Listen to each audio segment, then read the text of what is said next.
sila mga OBR nila, Yes. 'di ba? So ngayon narinig niyo na, 'di ba? Yung iba, sita ka ng sita. Hindi mo naman alam kung paano, yun nga tama yung buhay namin. May nag-comment 'Di yan, ba? sabi sa akin, sita ka ng sita, anong alam mo sa pagiging rider? Nakakotse ka naman. Ay, yun ang hindi niya alam. Mali. Oo. Rider din po ako. At sinasabi pa ng iba, anong alam mo sa pag-ride? Hindi ka naman nag-ride ng mga scooter. Ay, diyan po ay nagkakamali. Tulad po ni DJ Main, pare-pareho tayo nag-ride ng scooter, even big Big bikes.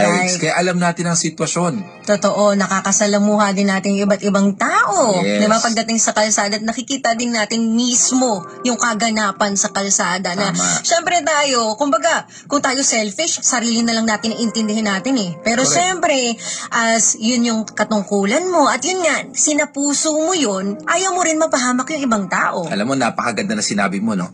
Nasa puso. Alam mo, yan yung isang, natin, talagang gusto natin ipairal. Yung trabaho na ginagawa natin, it's not just about responsibilidad. Ito ay dedikasyon at nasa puso natin. That's why I go beyond the boundaries of my responsibilities. Totoo. Bakit? Kasi I like what I do. I love what I do. And I want na magkaroon ng pagbabago na kahit papaano baka maging parte man tayo ng isang long-term na pagbabago sa ating mga syudad. Totoo, napaka magandang advokasya yan, Sir Yes. Gab.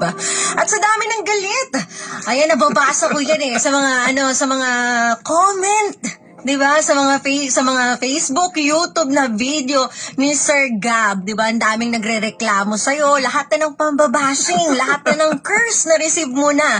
Paano mo ito hinahandle ng hindi mo nabibitbit kapag ikaw ay nasa bahay na? Alam mo, very simple. We have to set boundaries. Ang problema sa trabaho, huwag dalhin sa ibang lugar.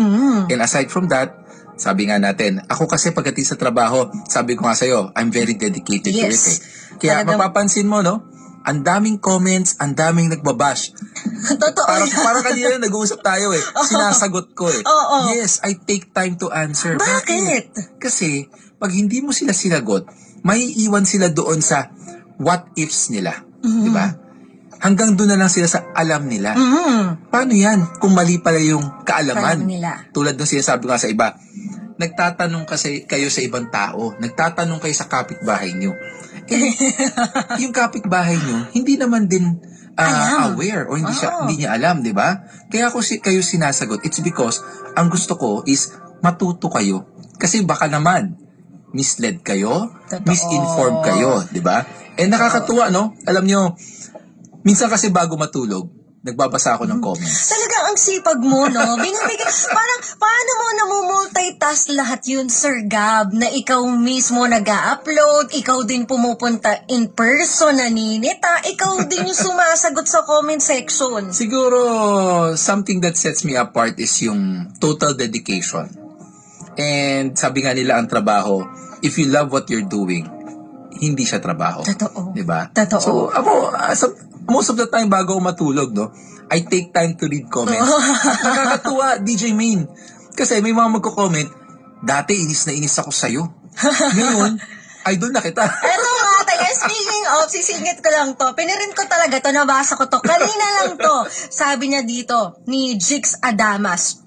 Una ko po kayo napanood, totally naiinis po talaga ako sa'yo. Pero this time, nagigets ko na po yung mga sinasabi nyo at ini-implement nyo. Sana mas marami pa kayong mapasok na lugar, lalo sa mga lugar na masyadong madaming illegal na parking na matatapang. That's the perfect thing na gusto ko mangyari at gusto namin mangyari na yung initial mindset nyo ganito puro implementation. Puro Hindi nyo naiintindihan kung ano yung gusto kung ano lang iparating. gusto nyo, di ba? Oo, Yan lang totoo. gusto nyo Pero ang gusto namin maparating is tulad ng ating Si Jix Adamas. no? Oo. Parang namulat siya sa katotohanan. Yes. Parang na-mislead din siya before. 'Di ba? Ngayon parang eto na, natuto na siya, na na-realize niya na tama naman pala. 'Di ba? Correct. Alam mo, DJ May, no? Sabi nga natin, yung mga violations sa kalsada, yung pagkakamali natin, you cannot just correct it by basta issue ng ticket, magbayad ka, bahala ka sa Uulit at buhay mo. uulit yan. Hindi lang yon. Magagalit at magagalit sila sa'yo. Pero, ang approach namin, ang ginagawa natin ngayon, no, ang very particular scheme na ginagawa ko, huhulihin kita, I re-educate you, I re-inform you, until such time na ma-realize mo.